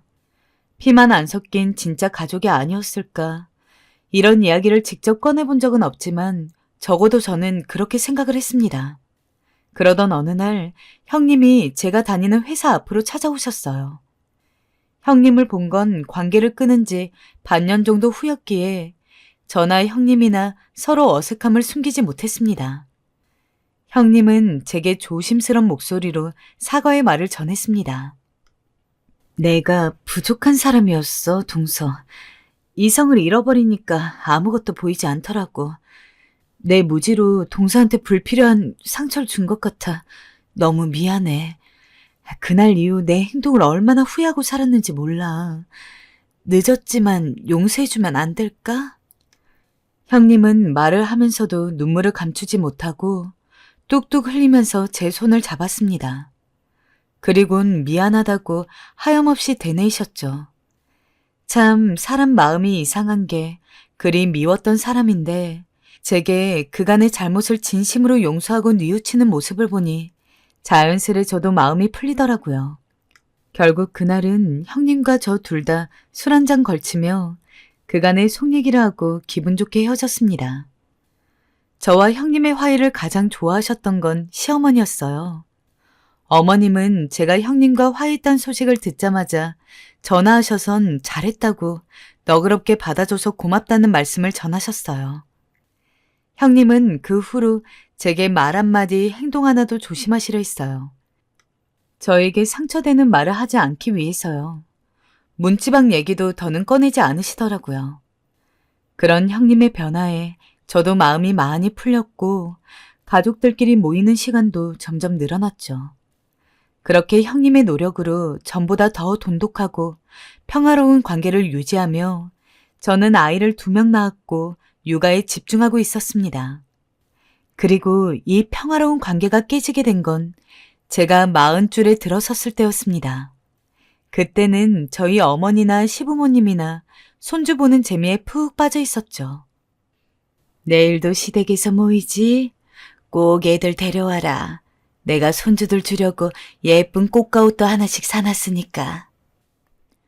분명 그때도 평소처럼 엄마와 인사를 하고 헤어져서는 집에 들어와서 잠을 잤을 뿐인데 평소 시댁에 가기 전 늘 연락을 하던 엄마가 그날따라 아무런 연락이 없더라고요. 그래서 늦잠을 주무시나 보다 싶어서 남편 차를 타고서 엄마를 모시러 갔습니다. 방문을 열고 침대에 누워있는 엄마를 보는데 이상하게 무언가 쎄한 기분이 들었습니다.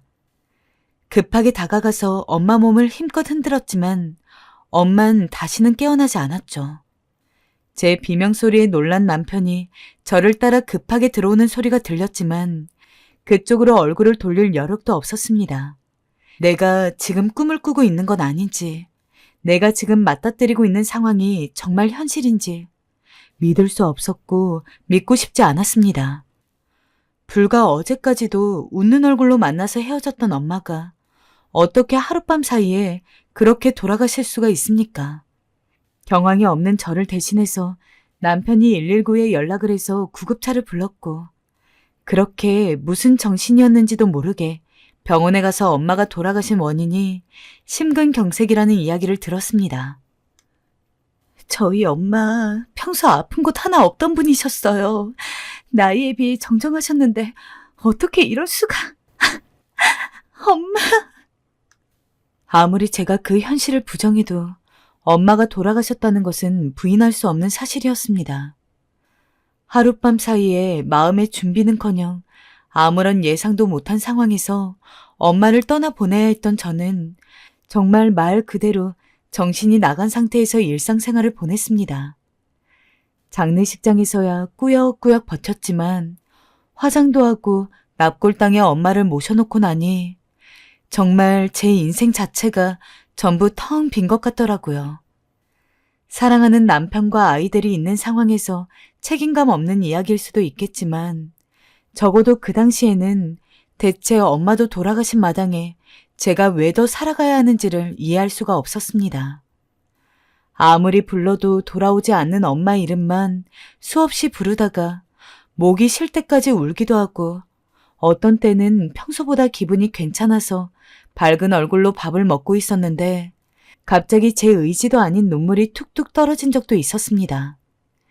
게다가 그렇게 더 힘들었던 이유는 장례식장에 남편을 빼고 제 시댁 식구들이 단 한 명도 오지 않았던 것에 있습니다. 그 당시에는 저도 엄마 잃은 일 때문에 뭘 생각할 겨를이 없었어서 그렇게 크게 신경 쓰지 않았는데 나중에 시간이 좀 지나고 다시 생각해보니까 이상하더라고요. 그렇게 진짜 가족 마냥 친하게 지냈던 시댁 식구들이 저희 엄마 장례식에 안 오다니요. 그뿐만이 아니었습니다. 늘 자매처럼 지내던 시누이와 형님도 저희 엄마 장례식을 기점으로 코빼기도 안 보일 뿐더러 저에게 연락을 한 번 안 했습니다.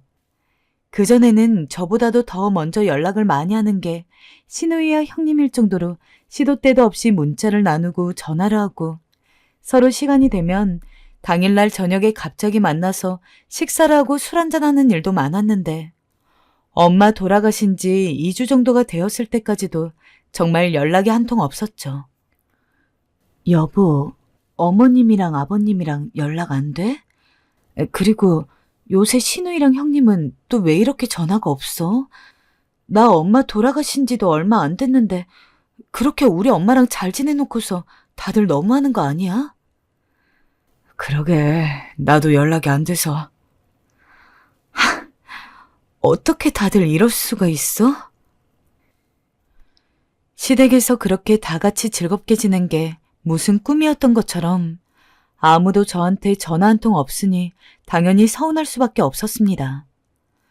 저는 힘든 상황에서 시댁 식구들한테 조금 더 의지도 하고 위로도 받고 싶었는데 장례식에 안 온 것도 안 온 거고 최소한 못 올 거면 직접 연락을 해서 이러이러해서 못 간 거라고 미안하다고 이야기를 하던가 아니면 적어도 장례식이 끝나고 난 뒤에 장례 잘 치렀는지 엄마를 잘 보내드렸는지 그런 걸 물어야 하는 거 아닌가요? 남편한테 하소연을 해도 남편은 그냥 사정이 있었겠지 하고 얼버무리기만 하고 제가 먼저 연락을 해봐야겠다 싶었지만 장례식이 끝나고 한동안은 엄마 짐도 정리하고 집도 처분하느라 바빠서 제대로 마음먹고 연락할 시간이 나지 않았습니다. 그리고 한 일주일가량이 더 지났을 때 최소한 형님에게는 전화를 해야 할 것 같아서 거의 한 달 반 만에 형님에게 전화를 걸었습니다. 그래, 오랜만이야. 장례는 잘 치렀어? 근데 제 전화를 받자마자 형님이 기다렸다는 듯이 저희 엄마 장례식 이야기를 꺼내더라고요. 그러면서 못 가봐서 미안하다고 솔직히 울컥했습니다. 이렇게 바로 이야기할 수 있던 거면 진즉 형님이 먼저 저한테 연락을 해서 이야기할 수 있는 거 아닌가요? 네, 잘 보내드렸어요. 이제 저도 마음 좀 추스럽고 짐도 다 정리했으니 다시 제 삶 살아야죠. 근데 형님, 왜 저희 엄마 장례식에 아무도 안 오신 거예요? 무슨 사정이 있으셨던 거예요? 아, 그게 우리가 단체로 독감에 걸렸어. 독감이요? 미안해. 우리도 몸 추스르고 하느라 연락을 미처 하지 못했어. 미안해. 문자라도 보냈어야 하는데 엄마도 동생도 그렇고 몸이 너무 아팠거든. 솔직히 믿을 수가 없었어요. 단체로 독감에 걸렸다니. 거기다 형님의 말투는 어쩐지 평소답지 않게 어버버거렸고 목소리 넘어 얼른 전화를 끊고 싶어하는 기색마저 느껴졌습니다. 안 되겠다 싶더라고요. 제가 직접 확인을 해봐야겠다 싶었습니다. 내일이나 모레쯤 형님 한번 뵈러 오랜만에 집 좀 들를게요. 얼굴 본 지 오래됐잖아요. 아니야. 조금 더 쉬어야 되는데 뭘 굳이 나중에 와. 아니에요. 오랜만에 형님 보고 싶어서 그래요. 솔직히 형님한테 위로도 좀 받고 싶고 저도 바람 쐴 겸 밖에 좀 나가고 싶어서 그런 거니까 너무 걱정하지 않으셔도 돼요. 아니, 그게 아니라 내가 요새는 너무 바빠가지고 시간을 내기가 어려워서 다음에 오면 안 될까? 평소 형님답지 않게 말을 빙빙 돌아갔습니다. 평소 기면 기고 아니면 아닌 게 확실했던 형님이 이런 식으로 말을 돌리듯이 구는 게 처음이었어요. 역시나 이상했습니다. 일단은 형님이 계속해서 안 오는 게 좋겠다고 하길래 알겠다고 다음에 가겠다고 하고 전화를 끊었는데 서럽더라고요. 왠지 형님이 진짜로 바빠서 시간을 못 내는 게 아닌 것 같다는 생각이 들었습니다. 그래도 만약 그날만 그랬으면 잠깐 의심을 하고 말았을 거예요. 그 뒤로부터 또 일주일 뒤에 이번에야말로 형님 얼굴 한번 보겠다고 다시 한번 전화를 드렸는데 이번에는 아예 전화를 안 받더라고요. 그래서 문자로 형님 이번 주말에 한번 들리려고 합니다. 하고 문자를 남겼더니 정말 3초 만에 답장이 오는 거예요. 아직 바쁜 일이 안 끝나서 다음에 왔으면 좋겠어. 솔직히 다른 사람들이 봐도 이상한 상황이잖아요. 그렇게 친하던 형님이 정말 엄마 장례식 이후로 이렇게까지 저와의 만남을 피한다는 게 이해가 되지 않았습니다. 게다가 그렇게 오래 형님을 알아오면서 한 번도 바쁘다는 핑계대며 제가 오는 걸 말린 적이 없던 사람이었는데 아무리 생각해도 납득이 안 돼서 그날 저녁에 남편이 퇴근하고 돌아오는 걸 붙잡고서 하소연을 했어요. 여보, 형님 진짜 너무한다. 저번에도 형님이 내가 놀러 간다니까 갑자기 말을 돌리는 것 같다는 느낌이 왔는데 그때는 그래도 정말 바쁘신가 보다 하고서 애써 참아 넘겼거든? 근데 이번엔 무슨 일이 있었는 줄 알아? 내가 전화를 했는데 안 받으셔가지고 주말에 가겠다고 문자를 보냈는데 몇 초 만에 오지 말라고 답장이 오는 거 있지? 답장하면서 내 부재중 전화도 봤을 텐데 다시 전화를 거시거나 할 수 있는 거 아니야? 대체 형님, 우리 엄마 장례식 이후로 왜 이렇게 나한테 대면대면하게 구는 건지 모르겠어. 그리고 어머님, 아버님이랑 아가씨도 마찬가지고. 여보, 울지 마. 사실은 그게 당신한테 말하지 못한 게 있는데. 정말 눈물로 호소를 했습니다. 그만큼 형님이 이렇게 변한 게 제게는 큰 충격이었거든요. 제가 말을 하다가 갑자기 눈물을 뚝뚝 흘리니까 남편이 엄청 당황했습니다. 그러더니 누나가 한동안 얘기하지 말랬는데 라고 운을 띄우고는 형님이 왜 그렇게 변했는지를 알려줬죠. 그 내용은 너무 충격적이고 뒤로 넘어갈 이야기라 망치로 머리를 한 대 얻어맞은 것 같았어요. 사실 장모님 돌아가시기 한 일주일 전쯤에 누나가 임신을 했어. 자기도 알다시피 누나가 임신이 안 돼서 시험관 시술이며 뭐며 다 받았지만 매번 실패한 전례가 있잖아. 나이도 이미 40이 넘은 노산이었는데 그때까지도 아이가 생기지 않았으니까. 그래서 누나가 전화를 걸어서 이야기할까 하다가 마침 그 다음 주에 다 같이 시댁에 또 모이기로 했으니 그때 깜짝 발표를 하겠다는 마음으로 아무한테도 임신 사실을 이야기하지 않고 있었대. 근데 때마침 그 시기에 장모님이 돌아가시고 만 거야. 당연히 누나는 임신 소식을 기쁘게 알릴 만한 환경이 되지도 않았고, 그래서 일단 우리 식구들한테만 먼저 임신 사실을 알렸고, 혹시나 아이한테 좋지 않은 영향을 끼칠까봐 장례식장에는 못 갈 거라고 하더라고. 옛날 미신 중에 큰일 앞두고 장례식장에 가면 귀신이 붙어서 와서 재수 온 붓는다는 이야기 비슷한 것들이 있잖아. 아무래도 그런 미신이 신경 쓰이셨던 것 같아. 그래서 그걸 잘 말해달라고 나한테 말을 했는데 내가 차마 말을 못했어. 아니, 그런 미신이 뭐라고. 다른 사람도 아니고 어떻게 형님이 나한테 그럴 수 있어? 저도 형님이 미신에 미쳐있던 사람이라는 걸 머리로는 알고 있습니다. 하지만 저는 애초에 미신을 믿지 않는 타입이기도 했고, 애초에 실제로 그런 일이 일어난다고 확신할 수도 없는 건데, 겨우 미신 하나 때문에 그간 함께 지냈던 정을 다 저버리고 연락 한번 제대로 하지 않는다는 게 너무 실망스럽더라고요. 진짜 하다못해 장례식을 못 온다고 치더라도 시기 맞춰서 제대로 연락이라도 해주셨으면 남편은 누나도 오고 싶었을 거다. 근데 아마 주변 사람들이 좀 말린 것으로 보인다며 이야기하면서 워낙 어렵게 얻은 결실이니 이해해달라더군요. 그래, 형님은 이해할게. 그럼 아가씨는? 어머님은? 형님은 그렇다 치고 대체 시부모님이랑 시누이는 왜 연락이 하나 없었던 걸까요? 그리고 형님도 장례식이 끝난 지금은 왜 저랑 안 만나려고 그러는 걸까요? 남편은 이것에 대해서도 답을 아는 눈치였습니다. 근데 그래도 비교적 선뜻 이야기했던 첫 번째와는 달리 이번에는 제가 아무리 캐물어도 이야기를 하지를 않으려고 했죠. 당신이 자꾸 이렇게 나오면 나 시부모님이랑 형님이 뭐라고 하시든 무조건 형님 집에 갈 거야.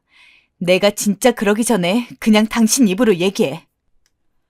제가 그렇게까지 나서니까 남편이 그제서야 한숨을 내쉬면서 충격적인 이야기를 했습니다. 시부모님이 그랬다고 합니다. 장례식이 끝났어도 저랑 제 어머니랑 너무 각별하지 않았냐. 우리가 어디서 들었는데 원래 그렇게 각별한 사이가 헤어지는 장례식장에서는 귀신도 더 많고 장례식이 끝나도 그 가족한테 귀신이 붙어올 확률이 많다. 그러니까 애를 낳을 때까지 절 안 만나야지 건강하게 출산할 수 있다. 시부모님이 형님 포함해서 시댁 식구들 다 모아놓고 그렇게 이야기를 했다더군요. 난생 처음 듣는 이야기에 어처구니가 없었습니다. 그리고 그 뒤로 다시 한번 왈칵 눈물이 쏟아졌습니다. 애꿎은 남편 가슴을 퍽퍽 때리면서 우리 엄마가 귀신이야? 우리 엄마가 귀신이냐고. 정말 다들 너무하는 거 아니야? 어떻게 그런 생각을 할 수가 있어? 귀신? 참 정말 말도 안 나온다. 정말 그렇게 다 따져가면서 태어난 아이. 내가 얼마나 잘 되나 두고 볼 거야. 하고 저도 모르게 목이 터져라 오열을 했습니다. 솔직히 형님이야 그런 분인 줄 알고 있었지만 시어머니까지 동참할 줄은 몰랐죠. 나는 안 그래도 엄마 돌아가신 것 때문에 너무 힘들고 서글퍼서 죽을 것만 같은데 가장 옆에서 편히 대어줘야 하는 사람들이 위로를 해주기는커녕 이런 말 같지도 않은 이유로 나를 안 만나려고 하고 있다는 게 너무 서러웠습니다. 저는 그 길로 시댁으로 쫓아갔습니다. 마침 시댁 식구들이 모여서 오순도순 과일을 먹으며 TV를 보고 있더군요. 너 여길. 안녕하세요, 어머님, 형님, 아가씨. 다 모여 계셨네요. 모여 계시니 이야기할게요. 어떻게 저한테 그럴 수 있으세요? 저희 엄마가 귀신인가요? 아이 낳을 때까지 절 보지 말아야 한다고요? 아니요, 죄송하지만 저 이런 말 들은 이상 다신 이 집에 왕래 못할 것 같아요. 아니, 민정아, 우리 말은 그게 아니고 너무 걱정이 되니까 우리도 어쩔 수 없이. 시어머니는 그래도 제게 해명을 하기 위해 다가오시더라고요. 근데 웃긴 건 형님이었습니다. 형님은 제가 신발장에서 설마 거실로 넘어올까봐 굉장히 두려워하고 계셨어요. 잔뜩 겁먹은 표정으로 저를 보는데 어이가 없더라고요. 그대로 신발을 벗고 형님 쪽으로 가자 비명을 질러대기 시작했어요. 엄마, 쟤 여기 오지 못하게. 쟤 지금 귀신 끌고 들어오잖아. 얼른 나가게 하라고 해. 야, 어딜 와. 꺼지라고. 가란 말이야. 엄마, 소금 가져와, 소금. 이 더러운 거사. 형님, 진짜 미쳐도 단단히 미치셨네요. 그러나 형님은 여기서 멈추지 않더라고요. 여기에 이어서 갑자기 부엌으로 헐레벌떡 들어가더니 소금을 가져와 제게 미친 듯이 뿌려대었습니다. 소금이 코에도 들어가고 입에도 들어가고 온갖 군데 들어가는데 상관없이 계속 뿌려대더군요. 고만하라고 남편이 형님을 말려도 소용이 없었습니다. 이 미친 여자를 말리기엔 부족했죠. 전 일부러 그 소금을 다 맞고 서 있었습니다. 그리고 소금이 동날 무렵에 일부러 형님에게 다가가 형님을 꽉 안아버렸어요. 형님은 비명을 지르고 소리를 지르고 난리가 났지만 그럴수록 전 더 꽉 안아 도망치지 못하겠어요. 나중에 형님이 거품을 물고 쓰러지려 할 때야 놔주었습니다. 그 후 저는 집을 나오며 남편에게 말했습니다. 우리 빨리 새집 알아봐. 나 멀리 이사 갈 거야. 나 죽어도 당신네 가족들 다신 못 봐.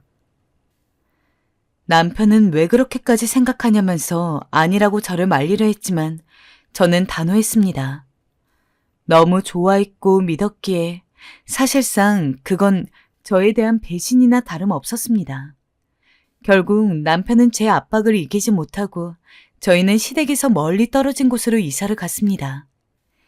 지금 이사 온 지 한 4달 정도 지난 상황인데 저는 지금까지도 시부모님이랑 형님이랑 시누이랑 아무랑도 연락하고 있지 않습니다. 번호도 바꿨고 그쪽 가족 번호도 다 차단해놨어요. 남편이 가끔 이제 한번 얘기 좀 해보라면서 전화 오면 바꿔주려고 그러는데 그것도 다 거절하고 있습니다.